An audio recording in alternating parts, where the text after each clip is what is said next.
बतावे बात महना भौजी हमसे दिलवा लगा लो। बाबूजी दादा नहीं बाबूजी सुनी ना छोटी को बाना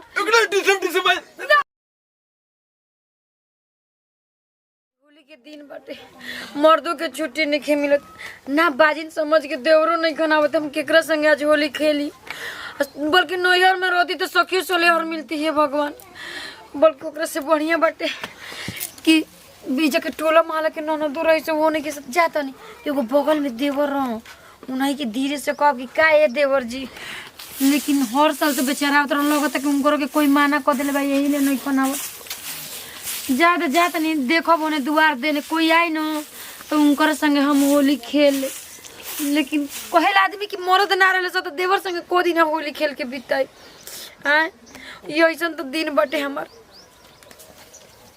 का करी भौजी के घरे कोई नहीं है एगो जैसे में उ बाजिन भाई कोई उनकरा घरे ना जात हुई का करी जाए कि ना जाए ना ठीक बा हम जात हई उनकरा घरे जाके उनकरा साथे हम होली खेल कि भौजी आव तानी घरे तू तो खुशी रही हा भौजी आव तानी घरे तू तो खुशी रही हा हई तोरो देवारवा मनहुस न रही हा भौजी आव तानी घरे तू तो खुशी रही हा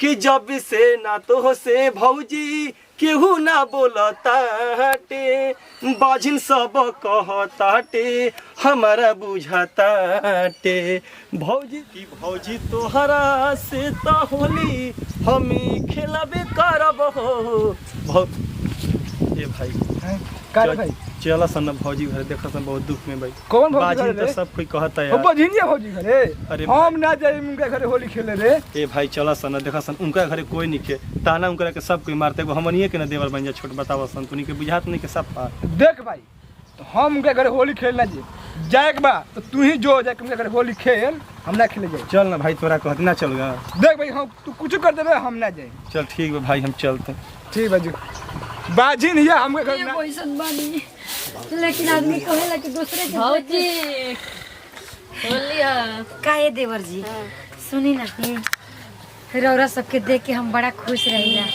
हम ये सोचता नहीं कि हम बाजिन हो गए नहीं तो का रौरा जैसे हमारा के भगवान एगो बाल बच्चा दिले रहतन तो हम कितना खुश रहते सुनी ना रौरा रंग लगैले ना तो हम बड़ा खुश बानी दिन हम रौरा के लगा दी और देखो कोई देखत नहीं खे ना देवर जी रौरा बड़ा क्यूट लागत नहीं बड़ा सुंदर लागत नहीं कहेला आदमी ना कि छोट देवर ना श्री राम जैसा ना राउर गोड़ लाग लेता नहीं क्या ना छोट देवर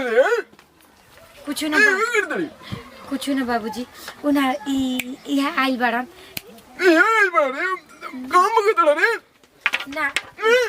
ना ये बाबूजी दादा नहीं बाबूजी सुनी ना छोटी को बाना ना ये बाबूजी ना जी काहे मारता नहीं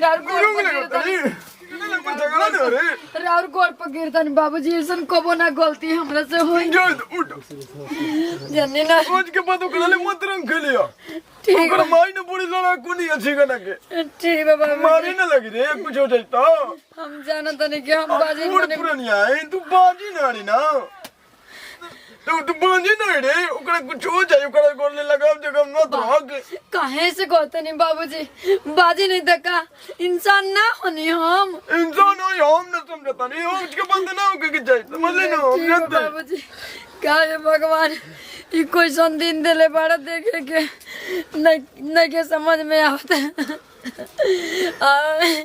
कि बाजिन कोनो इंसान ना होली बाजिन में का इतना पाई हो जाला कि केहू के छुअल केहू से रंग खेलल केहू से बोलल भी माना रहेला हे प्रभु कैसन दिन दिले बड़ा देखे के हम ना सोचले नहीं रनिया कब कि ऐसन मिली दिन देखे के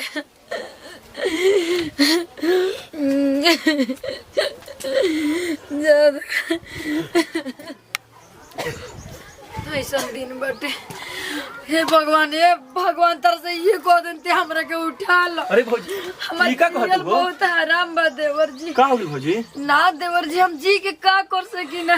का हो गई? ये बाजिन से ना कोई बोली ना कोई हंसी ना कोई रंग खेली ना कोई साथे दी तो का फायदा है के जियला से। पागल हो, दूसरा कोई के बात छोड़। अरे हम तार छोड़ देवर भाई ना, कोई टेंशन नहीं कि कोई का कहता बाजिन कोई कहता दूसरा कोई के बात मत समझ। हाँ देवर जी, देवर तेगो भगवान को रूप होखेलन। हाँ। लेकिन औरो तो यही गांव से बानी नु हमरे के कि कोई भौजी हंसी बोली हमसे बतियावे के परी, भौजी हंसी बोली हमसे बतियावे के परी, हई देवरो के तरंग लगावे के परी। हाँ देवर जी, हई देवरो के तरंग लगावे के परी। हम जाना तानी देवर जी काजन दुख भुला के रौरा आइल बानी ना भौजी रौरा के देखनी त हमर दुख भुला गेल। लेकिन कहेला आदमी की जोन सामने भई रहला ना ओके याद हमेशा रहला। रौरा कहीं त रंग लगा के भुलाइब ना देवर जी। ना भौजी कबो ना। देखो भौजी टेंशन मतलब हम तारा के आपन समझी ना, तू हमार भौजी कोई का कहता कोई ना कहता उ सब टेंशन छोड़ दो। हम तारा के कबो ना भूले, इतना याद रख ली। त ऐसन बात बना कि हाथ जौन होला ना और रतन की तो सरस्वती का रूप होला। तब हमरा हाथ पे हाथ रख के कसम खाई कि हम तारा साथे हमेशा होली मनाई देवर जी। पूरा जब तक जियब तब तक। अरे भरो तारा कोई बाजिन कहता ओले कोई टेंशन नहीं के, ठीक बा? हमनी के मान जा ना। अरे कोई बोले चाचा चाची कोई बोले ओइसे कोई मतलब नहीं के, ठीक बा? तार छोड़ देवर बा, तार कुछ ना होई, ठीक बा? और बाबूजी देख लिया ना तो बहुत मारिया गो आए रे ना विकासवा हम जोन गौवा में क्यों लगावले हम तो बहुत चप्पल हमरा के मरले हम आज।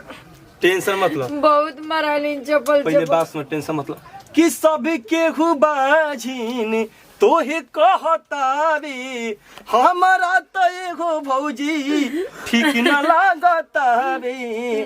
बात माना भौजी हमसे दिलवा लगाला, दूसरा के बात में जन तू आवा। हाँ देवर जी, हम रोज से अपन दिल लगावा तनी। जब तक हमार जिंदगी रही ना तब तक हमरा साथे रो होली खेलब। ठीक बा, जाए नहीं तो ससुर जी आ जाए तो काम गड़बड़ हो जी। फिर सुबह भेंट होई भौजी। ठीक बा।